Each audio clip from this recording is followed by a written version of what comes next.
नमस्कार दोस्तों, मैं अर्जुन आपका स्वागत करता हूँ स्टे बाय अर्जुन के यूट्यूब चैनल में। तो दोस्तों आज की हमारी क्लास है संसद के बारे में। जो है दोस्तों आज की हमारी दूसरी क्लास है।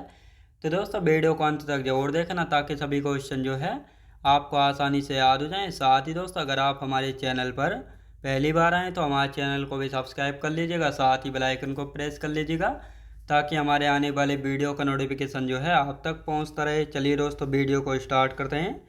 तो आज की क्लास में हम जानने वाले हैं दोस्तों संसद के बारे में जो है जानेंगे। तो यहाँ पे हेडिंग डाल लेते हैं संसद के बारे में। संसद यानी पार्लियामेंट के बारे में आज की हमारी दूसरी क्लास हो जाती है।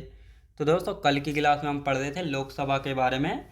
तो लोकसभा की यदि बात की जाए तो आर्टिकल 81 में जो है लोकसभा की बात की जाती है, जिसमें हम पढ़ चुके थे इसके गठन के बारे में, नामकरण के बारे में, प्रथम बैठक कब हुई थी, लोकसभा के प्रथम अध्यक्ष कौन थे, गणेश वासुदेव महावलंकर थे, जिनको जीवी महावलंकर के नाम से भी जो है दोस्तों जाना जाता है।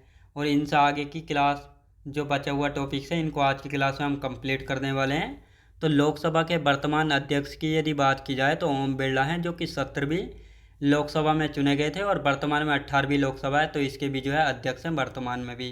प्रथम उपाध्यक्ष कौन है? एम अनंत शैनम आयंगर। और वर्तमान उपाध्यक्ष कौन है? वर्तमान में कोई भी नहीं है लोकसभा के उपाध्यक्ष। वर्तमान में पद जो है खाली है। तो लिखेंगे दोस्तों लोकसभा के बारे में। लोकसभा की दोस्तों यहाँ पे हम बात की जाए तो एक एक पॉइंट करके सभी कुछ लिखने वाले हैं। यहाँ पे लिखेंगे दोस्तों लोकसभा के वर्तमान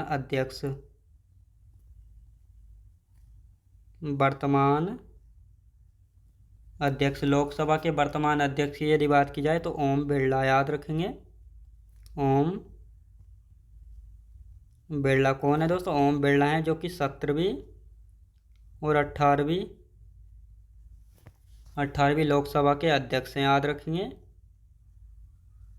लोकसभा के अध्यक्ष हैं। तो ये आपको अच्छे से याद रखना है दोस्तों। यानी लगातार 2 बार अध्यक्ष जो हैं चुने गए, लगातार 2 बार अध्यक्ष जो हैं चुने गए, याद रखें दोस्तों चुने गए। तो ये आपको अच्छे से याद रखना है। यानी जो वर्तमान अध्यक्ष हैं लोकसभा के ओम बिरला, ये जो हैं 17वीं लोकसभा में चुने गए थे और वर्तमान में 18वीं लोकसभा है, तो इसके भी वर्तमान अध्यक्ष कौन है? ओम बिरला ही है। तो ये आपको अच्छे से याद रखना है। अब दोस्तों यहाँ पे हम बात करने वाले हैं प्रथम उपाध्यक्ष कौन थे। यानी जो लोकसभा है इसके प्रथम उपाध्यक्ष की यदि बात की जाए, प्रथम उपाध्यक्ष कौन थे? एम अनंत शैनम आयंगर। एम अनंत शैनम आयंगर, याद रखें दोस्तों आयंगर। ये कौन थे? ये प्रथम उपाध्यक्ष थे। तो ये आपको अच्छे से याद रखना है। अब आते हैं दोस्तों वर्तमान उपाध्यक्ष के बारे में। वर्तमान उपाध्यक्ष कौन है? कोई नहीं है, याद रखें दोस्तों कोई नहीं है। यानी वर्तमान में उपाध्यक्ष का पद जो है खाली पड़ा है। तो ये आपको अच्छे से याद रखना है। अब दोस्तों यहाँ पे हम बात करने वाले हैं, ये थे लोकसभा के बारे में। अब दोस्तों यहाँ पे हम बात करेंगे लोकसभा की प्रथम महिला अध्यक्ष कौन थी। लिखते हैं इसको लोकसभा की प्रथम महिला अध्यक्ष। यानी जो लोकसभा है इसकी प्रथम महिला अध्यक्ष कौन थी? मीरा कुमार। कौन थी दोस्तों? मीरा कुमार थी। तो ये आपको अच्छे से याद रखना है। अब दोस्तों यहाँ पे हम बात करते हैं लोकसभा में अधिकतम सीटें कितनी हैं। तो यदि लोकसभा की अधिकतम सीटों की बात की जाए तो कितनी है, इन सभी के बारे में यहाँ से हम नए पेज से लिखना स्टार्ट करेंगे। लोकसभा की अधिकतम सीटें, अधिकतम यानी लोकसभा की अधिकतम सीटों की यदि बात की जाए तो अधिकतम सीटें कितनी हैं, तो ये आपको पता होना चाहिए 552। कितनी है दोस्तों? 552। अब दोस्तों इन 552 की यदि बात की जाए तो 2 आंग्ल भारतीयों को हटाया गया। 2 आंग्ल भारतीयों को हटाया गया है। तो ये आपको अच्छे से याद रखना है। अब दोस्तों यहाँ पे हम बात करेंगे, जब 552 में से 2 आंग्ल भारतीयों को हटा दिया तो कितने बचे हैं? 550 सदस्य। याद रखें दोस्तों, 550 सीटें बची हैं। अब ये 550 सीटों की यदि बात की जाए तो इनके बारे में अभी जानेंगे दोस्तों। जो ये 552 सीटें थी, अब इनके बारे में देख लेते हैं। कितनी राज्य से ली गई थी, कितनी यूनियन टेरिटरी से। तो राज्य की यदि बात की जाए तो 530 सीटें, 530 सीटें जो हैं राज्य से ली गई थी। अब यहाँ पे हम बात करेंगे केंद्र शासित प्रदेश से। केंद्र शासित प्रदेश बोले तो यूनियन टेरिटरी से कितनी सीटें ली गई थी? यहाँ पे हम बात करेंगे 20 सीटें जो है यहाँ से ली गई थी। कितनी? 20 सीटें। अब दोस्तों यहाँ पे हम बात करेंगे आंग्ल भारतीय, आंग्ल भारतीय, तो यहाँ से 2 सीटें, यानी कुल मिलाकर कितनी सीटें हो गई थी? तो कुल मिलाकर जो है यहाँ पे 552 सीटें जो है हो गई थी। अब दोस्तों यहाँ पे हमने बात की गई है कि अब जो है 2 आंग्ल भारतीयों को हटाया गया है, तो लिखेंगे दोस्तों 2 आंग्ल भारतीयों को अब ये मनोनीत नहीं होंगे। अब ये मनोनीत नहीं होंगे दोस्तों। जो 2 ये आंग्ल भारतीय थे तो इनको मनोनीत कौन करते थे? इनको मनोनीत करते थे राष्ट्रपति। अब ये मनोनीत नहीं होंगे क्योंकि राष्ट्रपति जिस आर्टिकल के द्वारा इनको नियुक्त करते थे उस आर्टिकल को जो है समाप्त कर दिया गया है, तो इसलिए 2 आंग्ल भारतीय को जो है मनोनीत नहीं किया जाएगा। तो अब यहाँ पे हम बात करने वाले हैं, यानी इनकी नियुक्ति के लिए, इनकी नियुक्ति के लिए, इनकी नियुक्ति, इनकी नियुक्ति राष्ट्रपति, राष्ट्रपति अनुच्छेद 331 के तहत, अनुच्छेद 331 के तहत करते थे, लेकिन 104वां संविधान, 104वां संविधान संशोधन अधिनियम, संविधान संशोधन अधिनियम 2019 के तहत, अधिनियम 2019 के तहत अनुच्छेद 331 को समाप्त कर दिया गया है, समाप्त कर दिया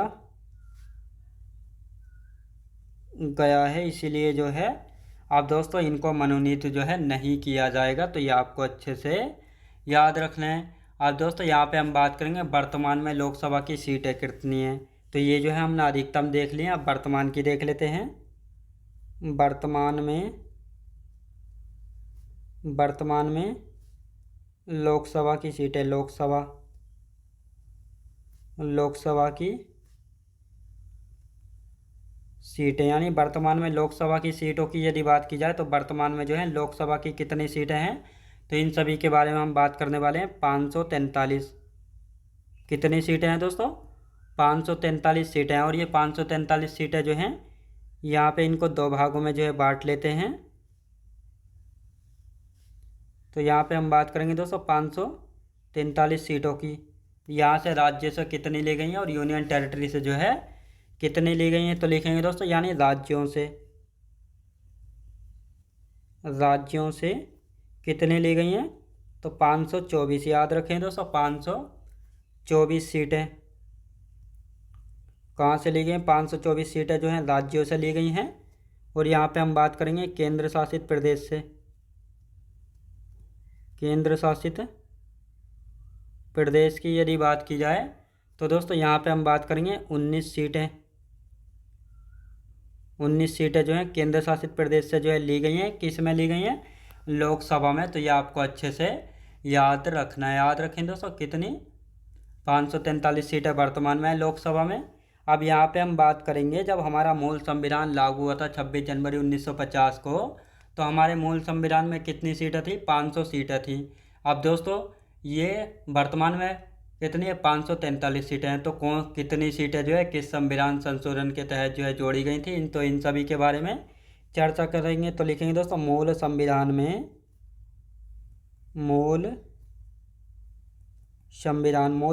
में, मूल संविधान की यदि बात की जाए तो 500 सीटें थी। याद रखें दोस्तों 500 सीटें थी।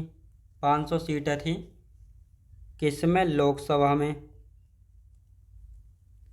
500 सीटें थी लोकसभा में। अब दोस्तों कितनी सीटें कब जोड़ी गई थी, तो इन सारे संविधान संशोधनों को लिख लेते हैं। लिखेंगे दोस्तों 7वें संविधान संशोधन, 7वें संविधान संशोधन अधिनियम, 7वें संविधान संशोधन अधिनियम की यदि बात की जाए तो अधिनियम 1956 में, अधिनियम 1956 द्वारा सीटें 500 से बढ़ाकर 525 कर दी गई। याद रखें दोस्तों कितनी? 525 जो है कर दी गई थी। यानी 7वें संविधान संशोधन 1956 के द्वारा 500 सीटों से बढ़ाकर 525 जो है कर दी गई थी। यानी 25 सीटें जो हैं 7वें संविधान संशोधन के तहत जो है बढ़ा दी गई थी। अब दोस्तों यहाँ पे हम बात करेंगे 31वें संविधान संशोधन, 31वें संविधान संशोधन, संविधान संशोधन अधिनियम 1973 के द्वारा 525 सीटें, 525 सीटों से बढ़ाकर कितनी कर दी गई थी, तो ये कर दी गई थी 545। कितनी? 545 सीटें कर दी गई थी। याद रखें दोस्तों कितनी कर दी गई थी? 545 जो है कर दी गई थी। अब दोस्तों यहाँ पे हम बात करेंगे जो ये 31वां संविधान संशोधन 1973 था, इसके द्वारा यहाँ पे लिख लेते हैं नोट करके, यानी यूटी से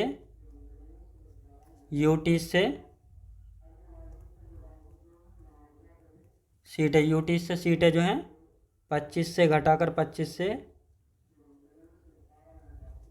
से घटाकर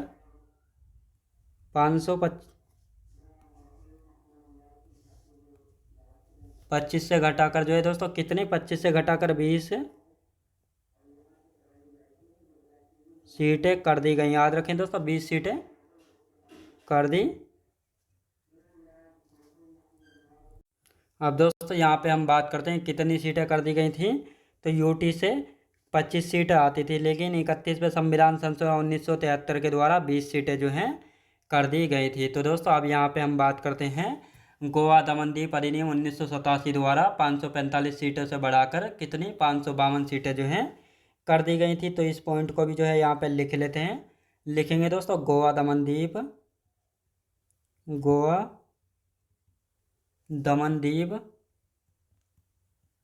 अधिनियम, गोवा दमनदीप अधिनियम 1987 द्वारा सीटें 545 से बढ़ाकर 552 कर दी गई थी। याद रखें दोस्तों कितनी? 552 जो हैं कर दी गई थी। तो ये आपको अच्छे से याद रखना है। अब दोस्तों यहाँ पे हम बात करेंगे यानी 84वां संविधान संशोधन अधिनियम 2001 के द्वारा लोकसभा सीटों की संख्या 2026 तक जो है निश्चित कर दी गई थी। लिखेंगे 84वां संविधान संशोधन द्वारा 84वां संविधान संशोधन अधिनियम 2001 के द्वारा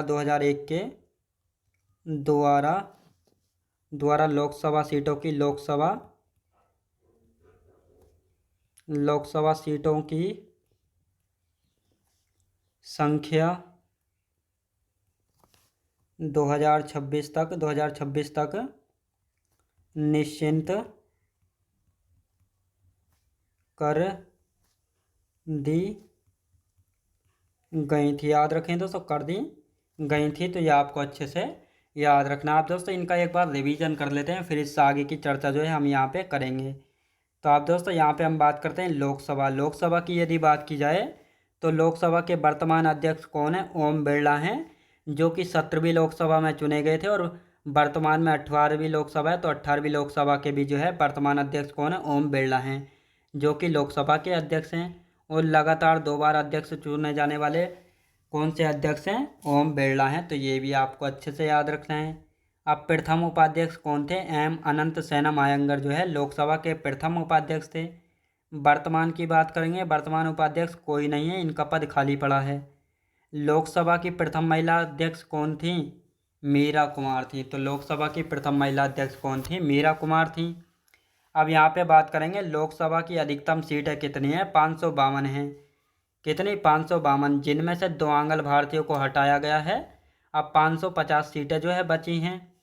अब दोस्तों जो 552 सीटें थी, इनमें से राज्यों से 530 सीटें लेती थी, केंद्र शासित प्रदेश से 20 सीटें, और आंग्ल भारतीयों से 2 सीटें जो है आती थी।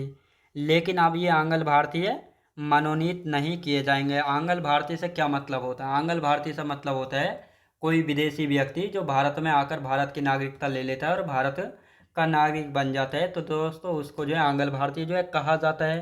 तो ये जो है 2 आंग्ल भारतीयों की सीटें जो है रिजर्व रहती थी, यानी इनको जो है राष्ट्रपति द्वारा मनोनीत किया जाता था। लेकिन अब इनको मनोनीत नहीं किया जाएगा, क्योंकि यहाँ पर 104वां संविधान संशोधन किया गया था, जिसके तहत जो है आर्टिकल 331 को जो है समाप्त कर दिया गया था, जिनके द्वारा राष्ट्रपति 2 आंग्ल भारतीयों की नियुक्ति करते थे। तो यानी इनकी नियुक्ति राष्ट्रपति अनुच्छेद 351 नहीं 331 के तहत करते थे। लेकिन 104वां संविधान संशोधन अधिनियम 2019 के तहत अनुच्छेद 331 को समाप्त कर दिया गया, तो इसलिए अब इनको मनोनीत यानी नॉमिनेटेड नहीं किया जाएगा। अब वर्तमान में लोकसभा की सीटें कितनी है? वर्तमान की यदि बात की जाए, वर्तमान में 543 हैं। अब इन 543 में कितनी सीटें राज्य से आती हैं, कितनी केंद्र शासित प्रदेश से? तो यहाँ पे हम बात कर लेते हैं। राज्य से आती हैं 524 सीटें, केंद्र शासित प्रदेश से आती हैं 19 सीटें। तो कुल मिलाकर वर्तमान में 543 सीटें हैं लोकसभा में। अब जब हमारा मूल संविधान लागू हुआ था 26 जनवरी 1950 को, तो हमारे मूल संविधान में लोकसभा में कितनी सीटें थी? 500 सीटें थी, और वर्तमान में 543 सीटें। तो कौन कौन से संविधान संशोधन हुए थे जिनके द्वारा ये सीटें बढ़ाई गई थी? तो इनको देखेंगे। तो 7वां संविधान संशोधन अधिनियम 1956 के द्वारा जो है 500 सीटों से बढ़ाकर जो है 525 सीटें कर दी गई थी, यानी 7वें संविधान संशोधन अधिनियम 1956 के तहत जो है 25 सीटें बढ़ा दी गई थी, यानी 500 से 525 सीटें हो गई। इसके बाद 31वां संविधान संशोधन 1973 के द्वारा 525 सीटों से बढ़ाकर 545 सीटें कर दी गई थी, यानी 20 सीटें और बढ़ा दी गई थी। और साथ ही यहाँ पे एक नोट लिखेंगे, 31वें संविधान संशोधन के द्वारा यूटी से जो है 25 सीटें आती थी, लेकिन 31वें संविधान संशोधन द्वारा जो है 25 सीटों से घटाकर 20 सीटें कर दी थी कि यूटी यानी केंद्र शासित प्रदेश से 25 की जगह 20 सीटें आएंगी। तो ये आपको पता होना चाहिए। गोवा दमन द्वीप अधिनियम 1987 द्वारा जो है 545 सीटों से बढ़ाकर 552 सीटें जो है कर दी गई थी। तो ये अब आपको पता लग गया होगा कौन सी सीट कितने अधिनियम के द्वारा जो है जोड़ी गई थी। साथ ही 84वां संविधान संशोधन अधिनियम 2001 के द्वारा जो है लोकसभा सीटों की संख्या जो है 2026 तक निश्चित कर दी गई थी। यानी संविधान संशोधन द्वारा कहा गया है कि लोकसभा से जिस राज्य से जितनी सीट आती हैं ये 2026 तक जो है इतनी ही सीट आएंगी, इनमें कोई भी संख्या घटाई बढ़ाई नहीं जा सकती है। तो यह कहा गया है 84वें संविधान संशोधन के तहत। अब यहाँ पे हम बात करेंगे आर्टिकल 82 के तहत। आर्टिकल 82 में कहा गया है संसद प्रत्येक जनगणना के बाद एक परिसीमन अधिनियम लागू करती है। आर्टिकल 83 में कहा गया है सदनों की अवधि के बारे में, यानी राज्यसभा और लोकसभा इन सदनों की अवधि के बारे में बात की गई है। तो अब दोस्तों इनको जो है हम एक एक करके पहले लिख लेते हैं और इसके बाद अच्छे से इनको समझेंगे। तो यहाँ पे लिखना स्टार्ट करते हैं। यहाँ पे हम बात करेंगे अनुच्छेद 82 के बारे में। अनुच्छेद 82। अनुच्छेद 82 की यदि बात की जाए, लिखेंगे दोस्तों संसद प्रत्येक प्रत्येक जनगणना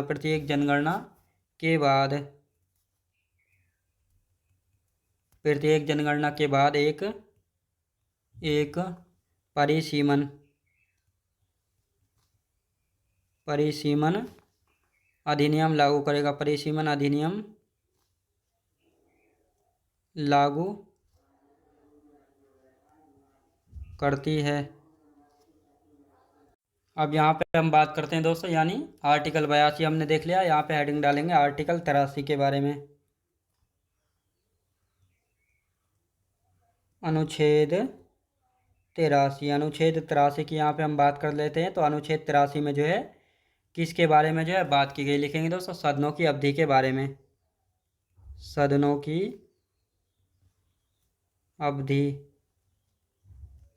की अवधि के बारे में जो है बात की गई है।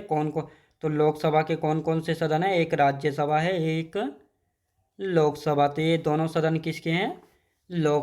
दोनों सदन किसके हैं दोस्तों? ये संसद के दोनों सदन है। तो ये आपको अच्छे से याद रखना है। अब इनमें क्या क्या फ़र्क है या अंतर है, तो इन सभी के बारे में हम जानने वाले हैं। तो एक एक करके इनको हम लिखने वाले हैं। राज्यसभा की यदि बात की जाए, स्थायी सदन है। स्थायी सदन का मतलब यानी इसको कभी भी भंग नहीं किया जा सकता। और यदि बात की जाए लोकसभा की, अस्थायी सदन है, यानी अस्थायी सदन है, इसको जो है भंग किया जा सकता है। तो ये आपको अच्छे से याद रखना है। अब यहाँ पे अब बात करेंगे, इसे भंग नहीं किया जा सकता। इसे भंग नहीं किया जा सकता।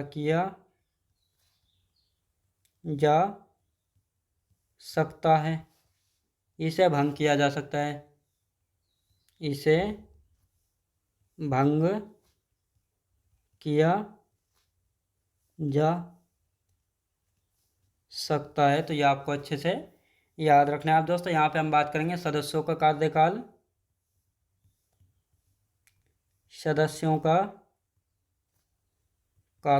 सदस्यों के कार्यकाल की यदि बात की जाए 6 वर्ष। और यदि बात की जाए लोकसभा के सदस्यों का कार्यकाल, 5 वर्ष। कितना दोस्तों? 5 वर्ष। अब यहाँ पे हम बात करेंगे, यानी हर 2 साल बाद जो है 1/3 सदस्य रिटायर होंगे। हर 2 साल बाद 1/3 सदस्य रिटायर होंगे।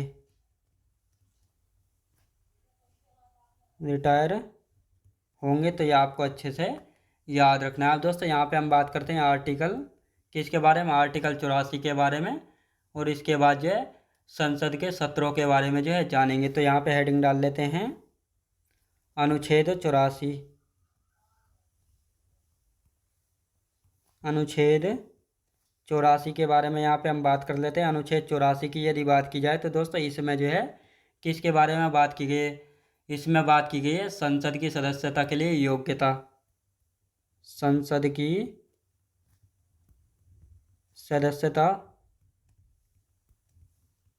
सदस्यता के लिए योग्यता, यानी क्या क्वालिफिकेशन जो है होनी चाहिए। तो लिख लेते हैं दोस्तों, वह भारत का नागरिक होना चाहिए। वह भारत का नागरिक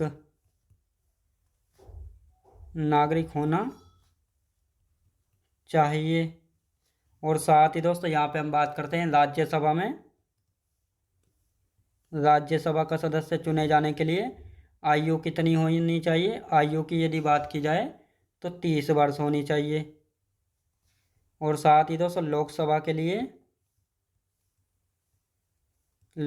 लिए आयु कितनी होनी चाहिए? लोकसभा के लिए आयु होनी चाहिए 25 वर्ष। कितनी दोस्तों? 25 वर्ष जो है होनी चाहिए। तो ये आपको अच्छे से याद रखना है। अब यहाँ पे हम बात करते हैं दोस्तों, यहाँ पे संसद के सत्र और लिख लेते हैं। यहाँ पे संसद के सत्रों के बारे में हम यहाँ पे बात कर लेते हैं। तो यहाँ पे बात करेंगे संसद के सत्रों के बारे में। संसद के 3 सत्र होते हैं, 3 सत्र होते हैं। तो संसद के 3 सत्र कौन कौन से होते हैं, इनके बारे में हम बात कर लेते हैं। संसद के 3 सत्र जो है चलते हैं। तो 3 सत्र कौन कौन से हैं, तो यहाँ पे हम बात करेंगे मानसून सत्र, मानसून सत्र। साथ ही दोस्तों यहाँ पे हम बात करेंगे शीत सत्र, शीत सत्र या शीतकालीन सत्र। यहाँ पे हम बात करेंगे बजट सत्र। तो ये संसद के जो है 3 सत्र जो है होते हैं। अब ये कब से कब तक चलते हैं, तो इनको देख लेते हैं। यानी 1 जून से लेकर मानसून सत्र, 1 जून से लेकर 25 सितंबर तक, 25 सितंबर तक जो है चलता है मानसून सत्र। अब शीत सत्र की यदि बात की जाए 14 नवंबर से लेकर 25 जनवरी तक, 25 जनवरी तक चलता है। अब दोस्तों यहाँ पे हम बात करेंगे बजट सत्र जो है 1 फरवरी से लेकर ये 23 अप्रैल तक, 23 अप्रैल तक जो है चलता है। कब तक चलता है दोस्तों, 23 अप्रैल तक जो है चलता है। तो ये आपको अच्छे से याद रखना है। अब दोस्तों यहाँ पे हम बात करेंगे अंतिम बैठक को सत्रावसान कहते हैं। अंतिम बैठक को, अंतिम बैठक को, अंतिम बैठक को जो है सत्रावसान कहते हैं। यानी जो सत्रों की अंतिम बैठक होती है इसको क्या, सत्रावसान कहते हैं। अब दोस्तों यहाँ पे हम एक नोट करके लिखेंगे, यानी सत्र या सत्रावसान और विघटन की घोषणा पीएम की सलाह पर राष्ट्रपति करते हैं। इसको आर्टिकल 85 में जो है रखा गया है। लिख लेते हैं दोस्तों, सत्र या सत्रावसान, सत्र या सत्रावसान और विघटन की घोषणा, विघटन की घोषणा पीएम की सलाह पर, पीएम की सलाह पर राष्ट्रपति करते हैं, राष्ट्रपति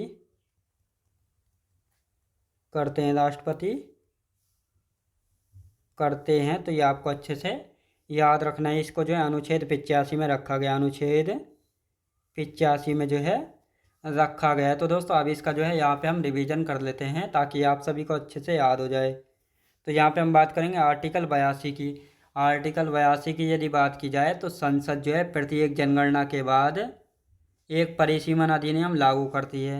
आर्टिकल 83 में कहा गया है सदनों की अवधि के बारे में, यानी संसद के कितने सदन हैं, 2 सदन हैं। तो इन सभी की अवधि के बारे में, तो राज्यसभा और लोकसभा। तो राज्यसभा की यदि बात की जाए स्थायी सदन होता है, यानी परमानेंट हाउस होता है। लोकसभा की बात करेंगे अस्थायी सदन होता है, मतलब इसे भंग किया जा सकता है, जबकि राज्यसभा को भंग नहीं किया जा सकता है किसी भी कीमत पर।